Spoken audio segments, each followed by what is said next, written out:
Chelsea Foreman's body behind a mansion in Vancouver. She had been rotting there alone for 1.5 years. She had just signed up for film school but would never have a chance, just like so many others, killed or disappeared. In one of the world's richest countries, in the country's richest neighborhood, in the backyard of an investment property. A construction worker found her, having nothing to do with any work done by the RCMP. Just another of the murdered and the missing, another illustration of the shame. One more dead Canadian woman who remembers her name. Chelsea lived in the city of Vancouver. By her friends and family, she was loved well. Her father drove 1,000 miles to come to search for her, to try to find the place where his daughter fell. As soon as her body was discovered, the insults began to be hurled.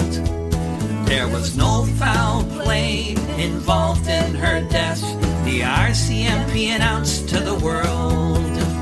Just another of the murdered and the missing, another illustration of the shame.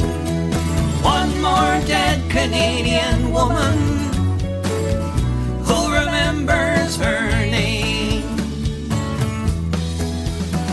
Chelsea Foreman was missing 3 fingers. She had somehow lost a chunk of her head. The authorities waited until 2 weeks later before announcing they found Chelsea dead. They said, sorry, the case is closed now, with no investigation to show. They said, what happened to this young woman, they'll probably never know. Just another of the murdered and the missing, another illustration of the shame. One more dead Canadian woman who remembers her name. Chelsea Foreman's body was found behind a mansion her father had to break into it to find. She had left a variety of her belongings, and they were still sitting in the house left behind.